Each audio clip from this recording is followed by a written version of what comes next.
Medidas de proteção, fortificações de campanha, vamos falar agora de obstáculo.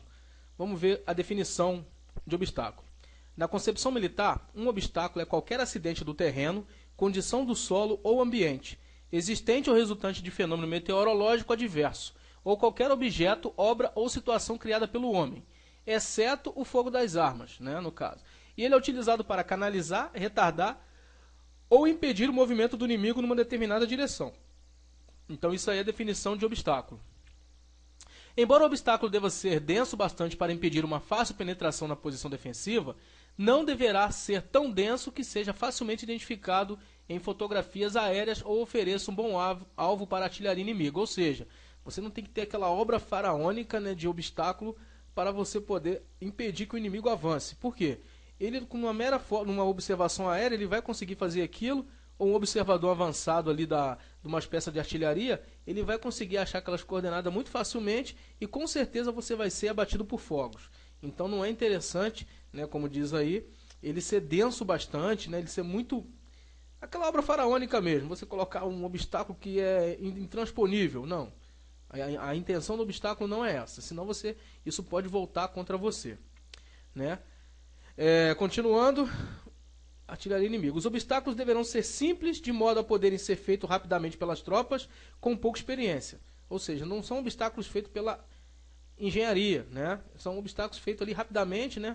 No caso de uma defesa imediata, você vai fazer um obstáculo tal, para poder canalizar o inimigo num determinado ponto, ou impedir ou retardar. Construir uma pouca experiência, mesmo na escuridão e na presença do inimigo, ou seja, é algo muito rápido, preciso e conciso. O primeiro elemento construído deverá oferecer proteção imediata. Então não é algo feito, né, por especialista.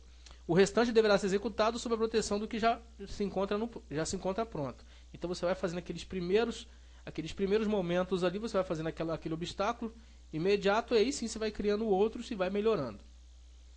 Obstáculos de arame farpado, né?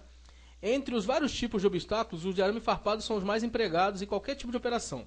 Normalmente estão disponíveis em grandes quantidades, são facilmente transportáveis, né, e formam uma barreira eficaz.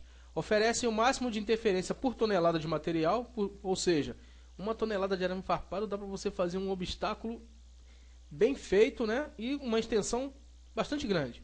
São facilmente construídos e oferecem uma pequena visibilidade, né, difícil você ver arame farpado, e alta resistência de tiro de artilharia, a não ser que pega nas estruturas ali de madeira ou metal. Mesmo assim, o arame farpado vai permanecer e vai dificultar o avanço do inimigo. Desculpa. Os obstáculos de arame farpado são classificados quanto à missão que desempenham, como, então aí vem, tático, de proteção ou suplementares. Então isso aí é a classificação dos obstáculos de arame farpado, isso é interessante. As redes de arame farpado tático, né, são lançadas ao longo do lado amigo da barreira principal para quebrar as formações inimigas e obrigá-las a permanecer em áreas batidas pelos mais intensos fogos na defensiva. Ou seja, você vai canalizar o inimigo ali na determinada área. As redes táticas se estendem por toda a frente da posição, porém não necessitam ser contínuas. As redes de arame farpado de proteção são lançadas para impedir ataques de surpresa de pontos situados próximo à posição defensiva. Isso aí já é a característica da arame farpado de proteção. Elas devem se encontrar próximo o bastante da linha de defesa para poderem ser observadas de noite. E, ao mesmo tempo, longe o bastante para impedir que o inimigo empregue granadas de mão.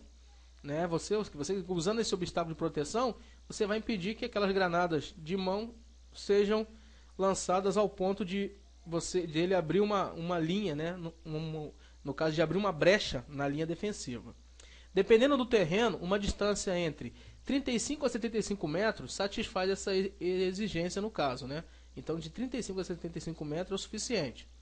As cercas de arame de proteção são construídas ao redor das instalações de retaguarda com o mesmo propósito que os empregados à frente, né? Ou seja, você vai colocar ali para evitar que ele seja alvejado.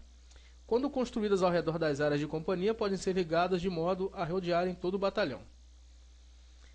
Quando o tempo permitir, serão adicionadas redes de arame suplementares para dissimular a linha exata das redes táticas e a direção da barreira principal. Então isso aí é a utilização da suplementar, né? Quando o tempo permitir, você vai dissimular aquilo ali para o cara não saber nem onde inicia, nem onde termina, né, as redes estáticas, né, e nem saber aonde começa e aonde está situada a barreira principal.